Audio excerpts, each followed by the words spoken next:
Today is November 3rd, 2024. The conflict in Ukraine continues to grind on. Russian forces continue advancing along the line of contact, and the Western media collectively now is either incrementally admitting to the growing crisis for Ukraine's military or engaging in increasingly far-fetched propaganda, and I will go over a few examples of that today, as well as take a look at the Western arms industry and how they are making billions upon billions of dollars without actually delivering the arms and ammunition Ukraine requires to change the tide of this conflict, which Ukraine cannot and the collective West cannot, not as things stand now. First, let's look at the live map. This is liveuamap.com. It is a pro-Ukrainian live map, and there are not any big changes on the map, but I will just zoom in here west of Donetsk city towards Pokrovsk. We can see this large salient here continuing to grow in all directions. It just continues to grow and expand. More and more small cities are being taken by Russian forces or encircled. We see flags here. This indicates that the Russian Ministry of Defense claims it holds this territory. Now, the Russian Ministry of Defense does not claim to hold territory until long after it is abundantly clear and obvious that Russian forces have indeed taken that territory. This is a pro-Ukrainian live map, so they are going to delay indicating Russian forces at this point for as long as possible, but inevitably they will. Within days or perhaps a week or so, the Russian forces will have approached this, according to even this pro-Ukrainian map. Now, this is in the area of New York. This used to be a heavily defended, fortified Ukrainian position. Now Russian forces hold it, and they're working on entirely enveloping all of this built-up urban area. Even the Western media is admitting this. However, we are still getting articles like this. This is from the Business Insider, and this is an article admitting that the situation for Ukraine in actual Ukrainian territory is dire. Almost irreversibly lost to Russian forces, so instead they're going to focus on the Kursk incursion. It says Ukrainian troops fighting on Russian soil have an advantage they've never had in this war. Ukrainian troops in Russia have an advantage that they haven't had before in this war. Being on foreign soil means less pressure to defend everywhere and more strategic options, experts said. And why are they making this point? Because in Ukraine, Ukrainian forces are desperately trying to defend every inch of Ukrainian territory, and they are losing it day by day, week after week, month after month, city after city. They are losing their territory. The longer this conflict goes on, the more territory they will irreversibly lose. And then it says Ukraine can fight where it's advantageous and pull back when it's not. But if you read through this article, and I'll read quite a bit from this article actually, what they end up revealing is that actually Russia is doing that. They're doing it both in Ukrainian territory, but also in Kursk itself. And this is one of the reasons Russian forces are winning, because they are fighting strategically. They are not fighting driven by some sort of political impetus. They will give up territory if and when necessary, strategically. This is what they did at the very beginning of the conflict. In 2022, Russian forces withdrew from Kharkov and Kherson because they simply did not have the means to hold the territory at the time. They could have stubbornly held onto it. Perhaps they could even have held it. But the problem is they would have suffered disproportionate losses in the process. And this is a war of attrition. So whoever is destroying more of the enemy's manpower and equipment while preserving their own is ultimately going to win. This is Russia's objective. They're not obsessed with holding territory. They are focused on attrition. What is going to tip it into Russia's favor? That means giving up territory temporarily or even indefinitely, then they will do that. Because if you win a war of attrition, eventually virtually all of the enemy's territory will be accessible to you, short of the West establishing a buffer zone over whatever is left of Ukraine when this collapse takes place. So let's read a little bit from this article. This Business Insider article says Ukrainian troops fighting on Russian soil have a kind of flexibility in combat that they haven't had before in this war. Ukrainian forces surged into the southeastern Russian region of Kursk in August, and at the peak of the incursion, they held around 500 square miles. Well, they no longer hold that much territory. Now they've lost it. They've lost more than half at this point. Russia has taken back some territory, but the Ukrainians still hold ground inside. Ukraine's fight against Russia's invasion had, prior to the Kursk incursion, taken place exclusively on Ukrainian soil. Its long-range drone strikes on military facilities and oil refineries and Black Sea battles aside, but also Ukrainian forces have indeed crossed the border into indisputably Russian territory before. They had been doing border crossings in Belgorod for months and months. They simply claimed that it wasn't Ukrainian forces, even though they were using Ukrainian equipment, including Western military equipment transferred over to Ukraine. So it was obviously a Ukrainian incursion. They simply did not want to take credit for it. The Kursk incursion they did, and so they have, but this isn't the first operation of its kind. Previous operations have ended in disaster for Ukraine, just hemorrhaging trained manpower and some of their best equipment, and that is exactly what they're doing in Kursk. So let's continue. They cite Michael Bonnert, a warfare expert at the RAND Corporation, so a U.S. government arms industry funded think tank. He said that Ukraine's advantage in Kursk is that they don't have to defend any of those cities because they're Russian. You just fight where it's advantageous and pull back when it's not. And that's a really efficient way of fighting. But back in reality, the entire Kursk incursion was a waste of Ukrainian manpower and equipment. They drew thousands of men and their best equipment off the line of contact, defending Ukrainian territory. They sent it into Kursk, where it is now being grinded down by very patient, methodical Russian forces. It continues. Then it cites William Albuquerque, a warfare expert at the Stimson Center. Again, another arms industry corporate government-funded think tank, said Russia was so far taking the easy parts to take back, and that they'll have a much harder time with the rest of the Ukrainian salient. He said that it's very easy now for Ukraine to do some sort of fighting retreats and cede territory that they could never legitimately hold.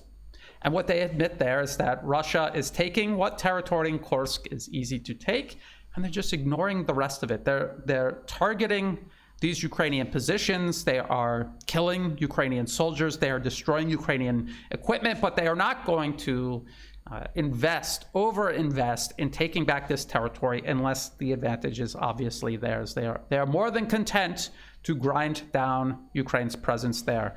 It is at the end of an overstretched logistics line, and it spreads out Ukrainian forces and equipment that would otherwise be concentrated on the line of contact, which Russia is grinding down and pushing back further and further west. Every day this operation in Kursk continues. Then Business Insider cites Matthew Saville, a military strategy expert at the Royal United Services Institute, RUSI. Again, US government, British government, arms industry funded think tank. It says, previously, he told Business Insider that a Ukrainian motivation to hold territory in Kursk may be the idea that if they set themselves up in a strong defense, they can effectively bleed the Russians. Except, objectively, according to Ukraine itself, it is Ukraine that is being bled. Every day this Kursk incursion continues.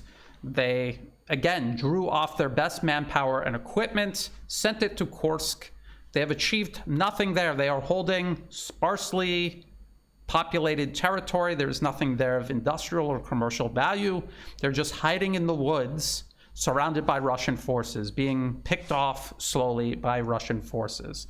They are the ones being bled. And a previous expert, William Albuquerque, even admitted that Russian forces are not bleeding themselves. They are taking back what territory is easy to take back, and they are grinding down the Ukrainians otherwise. And then the article ends by claiming Ukraine is now fighting on someone else's territory, giving Ukrainian commanders more freedom to design the fight based on what it actually needs Albuquerque said, unlike back home, where every single inch of territory lost is a dagger into the heart of all Ukrainian. And so an irrelevant, politically motivated conclusion that defies the evidence being that this is a war of attrition. The Kursk incursion was a politically motivated stunt, and it has cost Ukraine strategically, not helped it. Now let's get into the actual factors that are affecting this ongoing proxy war between the US and Russia, fought at the expense of Ukraine, and that is military industrial production and the shipment of arms and ammunition to Ukraine by its Western sponsors. So first, let's start out with this.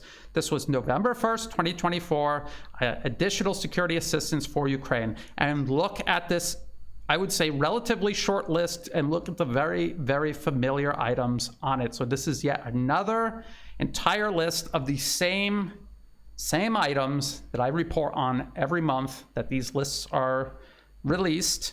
And that is because the US is drawing from monthly production. They have no more stockpiles that they are able to draw from. They are providing Ukraine a percentage of what is made monthly by the US military industrial base. And so what is on this list? Munitions for NASAMS, an air defense system, Stinger missiles, also a man-portable air defense system, counter-unmanned aerial systems, air-to-ground munitions, ammunition for high-mobility artillery rocket system, HIMARS, 155mm and 105mm artillery ammunition, TOW missiles, Javelin and AT-4 anti-armor systems, small arms and ammunition, medical equipment, demolitions equipment and munitions, spare parts, services, training, and transportation. What we see on every single list. The only exception is Stryker armored personnel carriers, which the US should provide to Ukraine each and every single month, but they can't because these are even more impractical to send Ukraine than all of the other items that we often see on these lists month to month. And I've gone over each and every single one of these items in detail over and over again. Stinger missiles, their stockpiles were entirely exhausted. It will take years to build them back up. They make a tiny number of these each month. There are fewer missiles than Ukraine actually has air defense units that need them month to month. And the same goes for these anti-armor missile systems, TOW missiles, Javelin, AT-4. They have a 19% hit rate. The number of missiles, even if every single missile produced monthly went to Ukraine, is less than the number needed to take out the new armor Russia is producing every single month. So this is the problem Ukraine has. They're not receiving enough arms and ammunition to even pause the rate of loss that they are suffering to Russia, let alone freeze the conflict into some sort of stalemate or standoff, let alone turn the tide in Ukraine's favor. Because as Western aid to Ukraine wanes, Russian military power continues to grow. And again, this is according to the Western media itself. So we had this announcement from the Department of Defense. We have this from Kiev Independent, a Ukrainian-based newspaper.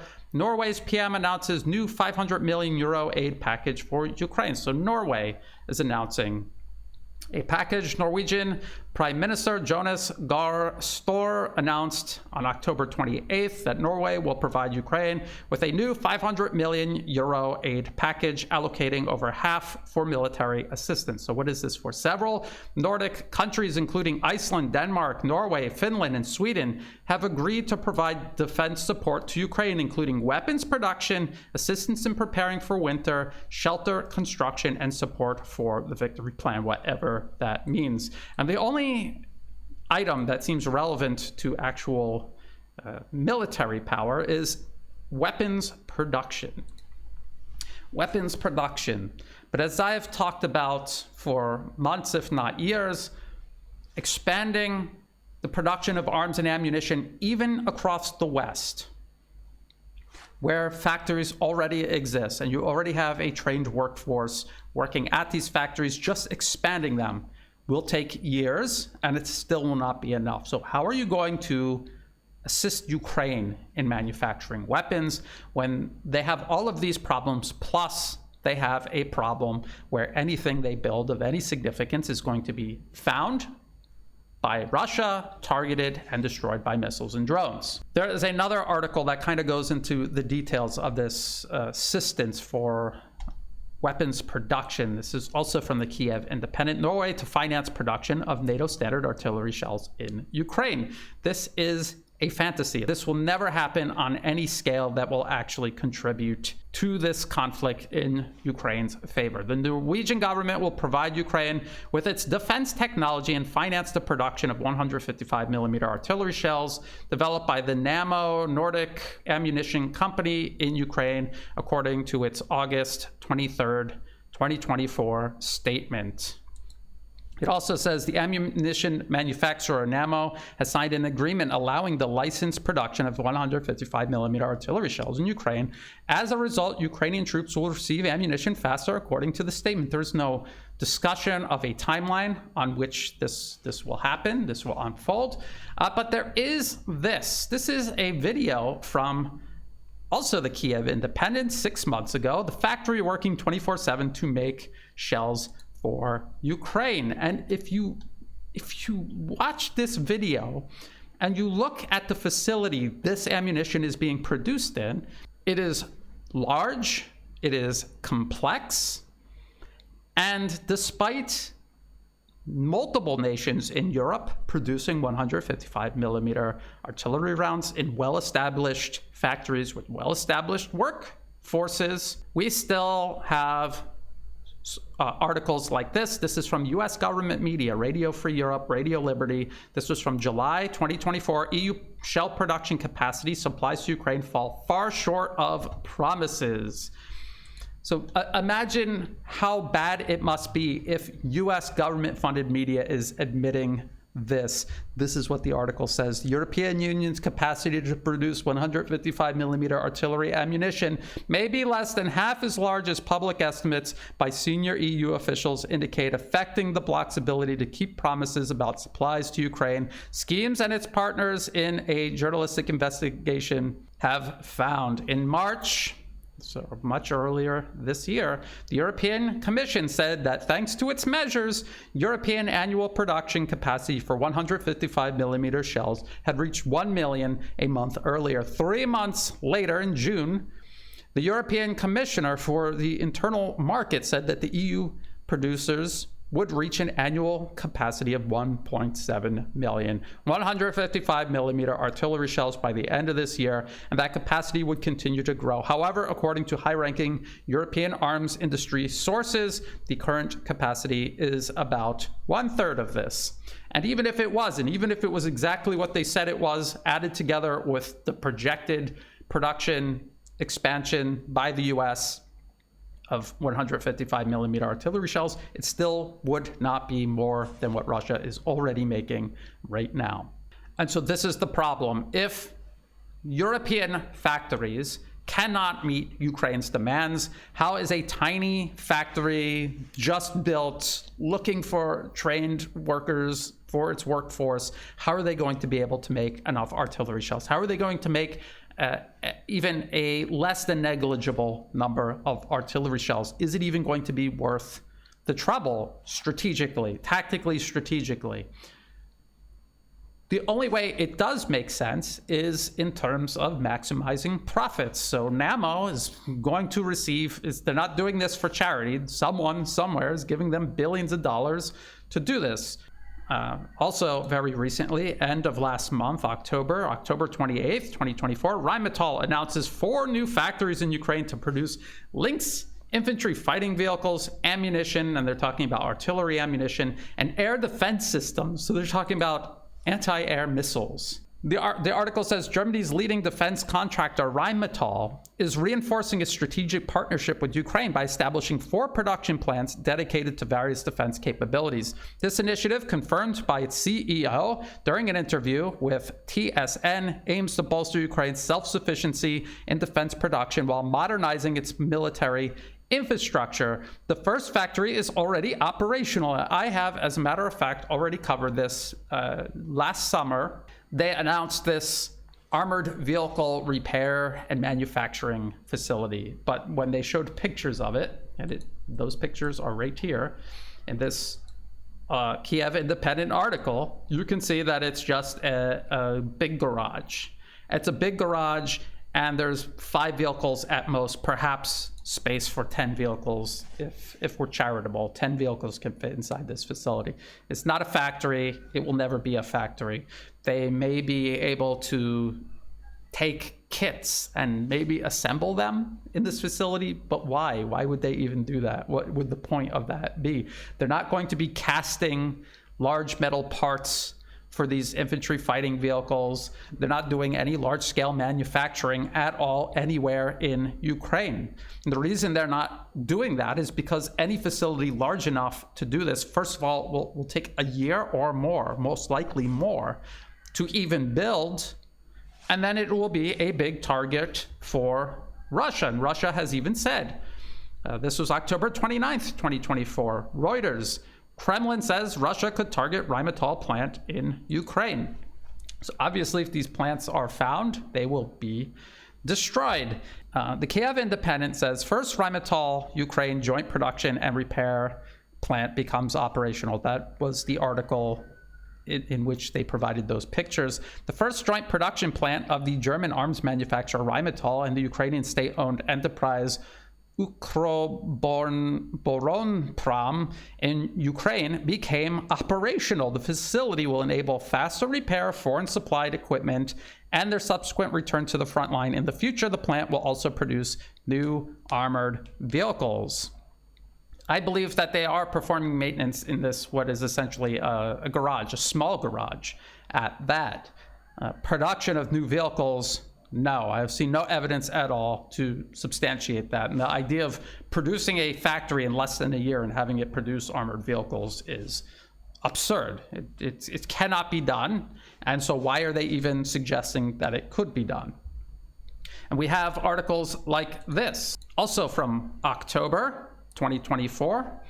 Breaking news, Germany's Rheinmetall confirms first delivery of 10 KF-41 Lynx infantry fighting vehicles to Ukraine by end of 2024.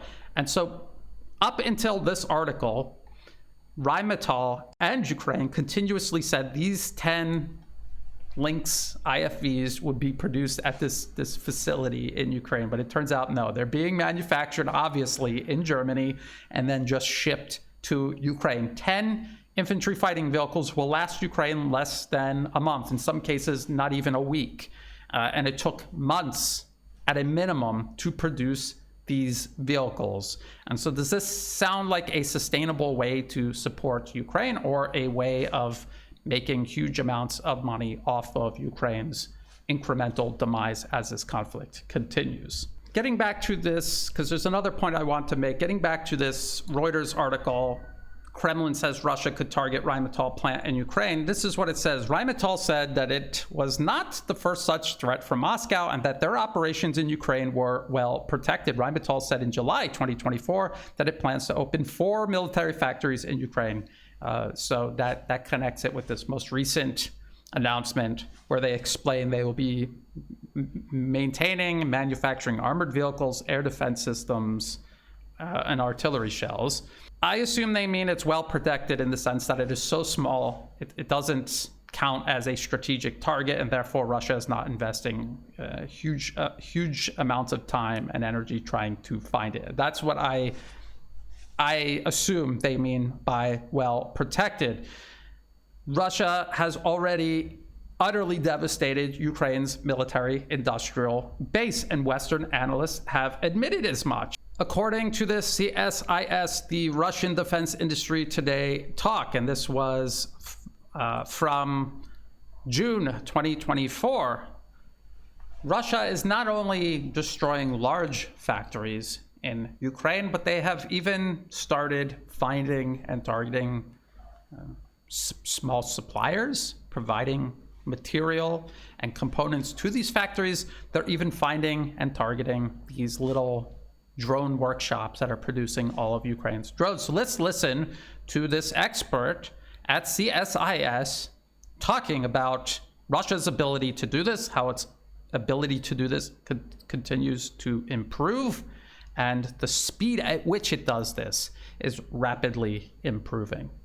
The Russians, from the start of the war and continuously, have been more effective at targeting defense industrial sites than many other aspects of their strike campaign. So they've gone after large factories, they've gone down to medium level factories and those that supply them, and they hit them with missiles, to even like little individual workshops now. So it's just it's very dangerous. There is no sanctuary in Ukraine. If Russia detects a drone manufacturing organization and has the resources and the targeting lock on it, they have the ability to do it. And you can't just move these things around. They're trying to. Yeah. I mean, this is just incredible amount of work that is being federated, in basements or, other types of buildings, which then, you expose civilians to it if it's in the middle of a city. It's very complicated. Very complicated, but they are trying to do the best that they can. The biggest challenge that I see right now is the Russian ISR, it's intelligence reconnaissance strike, loop, is getting really, really tight, and using drones, and then having the ability to put like an SS-26 SRBM or an Iskander on it within minutes. They're advanced missiles. These are they're ballistic, so they're quick. They are targeting anything from helicopters that are fueling up. They're able to target ATACMS. They're targeting Patriot. I mean, these are high-value targets that they keep trying to go after and are succeeding increasingly. So that targeting issue, which we saw at the beginning of the campaign, where it was like, oh, the Russians can't, they may see a target, but they can't strike the target as fast as we could, for instance. Yes. Now they've shrunk that and are becoming They've shrunk it, and Sam is here as the expert on this, but the Zala and the Orlan, they're really important to that. Russia continuously adapts its EW cycle. And also, I suspect, and others suspect, that they are somehow receiving commercial satellite imagery, either provided to them from China or they're getting it through shell companies from the West. And the Ukrainians have noted this too, where a site will be imaged and then a couple days later it's got a Russian missile on it. And so how have they created shell companies essentially to get that strategic ISR problem or operational depth fixed? They have. So if it is a problem even for these small workshops churning out something like drones to evade Russia's improved ability to find, target, and destroy them, what about large facilities maintaining and manufacturing armored vehicles, air defense systems, and artillery shells? Does any of this add up at all? Does it sound plausible at all? And what it actually is a means of profiting from Ukraine's demise. The collective West at their own factories cannot expand production. There is no way they're going to be able to transfer production to Ukraine and have it come even close to meeting Ukraine's demands amid this conflict. It will never happen, but they will make millions, perhaps billions of dollars proposing these projects and receiving money for them, even if they are never built. And what this reminds me of is the billions, if not over $1 trillion, the US spent 20 years occupying Afghanistan. The contractors the US government was paying for reconstruction or building up the Afghan military, armed forces, other aspects of the client regime the US installed into political power. And with the billions and billions, hundreds of billions, over $1 trillion the US spent on Afghanistan over 20 years, you would have expected something substantial to have been built by the time the US withdrew. And yet, when the US withdrew, everything they actually built with all of that money blew away almost overnight, because the vast majority of that money was pocketed by these contractors. They did not build anything of substance there. They only were claiming that they were to get money. It was a huge transfer of wealth from taxpayers across the collective West to these corporations. That is exactly what is happening with Ukraine right now. The Western media, if you read what they say objectively, they have been admitting for months, if not for years, even if it's buried at the bottom of their articles, that there is no way for the collective West to provide Ukraine with enough arms and ammunition to match, let alone exceed, Russian military power. Ukraine has lost this proxy war And that was the plan all along. It was to weaken Russia at the expense of Ukraine, at the expense of its territory, its population, and even its existence. And now that it is running its course, almost having run its full course, what is being done now is an attempt to make as much money off of this as possible. And there's no way for the collective West to change this without changing the very DNA of their economy. It is a for-profit system, when in fact it should be a for-purpose system. The purpose of a defense industry is to produce arms and ammunition so that you can win wars against adversaries. And yet the arms industry across the collective West does not do this. They make arms and ammunition to maximize profits, even at the expense of not being able to defeat the collective West's adversaries. A nation like Russia has a purpose-driven arms industry. It does not mean that there are no profits involved or that profits are not desirable. They are simply given a lower priority to the actual purpose of the arms industry. And until the collective West changes this about its own system, this will remain a problem. The collective West will continue losing its proxy war against Russia and Ukraine. They will continue losing their foothold in the Middle East, and they will continue losing out to China and the Asia-Pacific region. And a collective West that reprioritizes purpose over profit is probably going to be a collective West more interested in cooperating with the rest of the world than coercing and commanding the rest of the world. So that is where we are right now in Ukraine. Everything continues to spiral downward for Ukraine. The collective West is increasingly admitting to all of this. The West, Ukraine, are all looking for scapegoats and excuses for why this is happening. We see huge amounts of money being transferred for projects that will never materialize.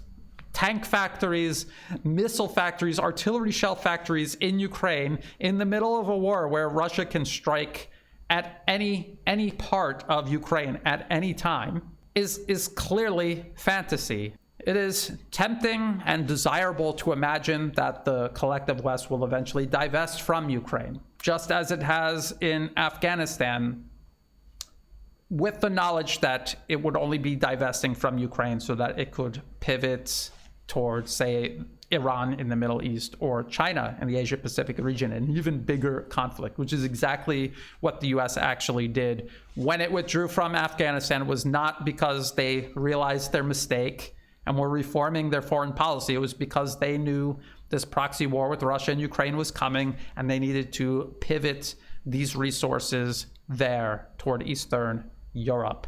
They know they need to now do the same regarding Iran and or China. Although there still is a lingering possibility that the United States and its European proxies could attempt to establish some sort of buffer zone over whatever is left in Ukraine if and when a catastrophic collapse begins. We're already seeing a slow motion collapse. I mean a collapse all at once, where Ukraine is no longer able to hold the line. I think there is a temptation to establish a buffer zone in, say, Western Ukraine and transform whatever is left of Ukraine, at least symbolically, into an extension of the EU and NATO. At best, I think it will freeze the conflict. At worst, I think it'll eventually end with the collective West in direct confrontation with Russia itself, which is extremely dangerous. But the collective West's leadership has become incredibly desperate. Incredible desperation leads to incredible danger. I will continue keeping an eye on all of this. Until then, if you thought this update was useful, please like and share. Think about subscribing. It's free to do. It helps the channel grow. Check the video description below for other places you can find and follow my work. All of my videos go up on YouTube, Telegram, and Rumble, so please try to find and follow me on those platforms. I'm also on X. In the video description are all of the links that I reference in my videos, as well as for ways you could help support my work. I do not monetize any of my social media platforms. If ads pop up, feel free to skip them. They're not helping me out at all. If you do want to help support my work, please do so through Buy Me a Coffee. and also Patreon, to everyone who has been helping out, whether it's once a month, a one-time donation, or if you have no additional resources to spare and you're just simply helping share my work with other people. That is all greatly appreciated. That is what makes this work possible. So thank you. And as always, thank you for watching.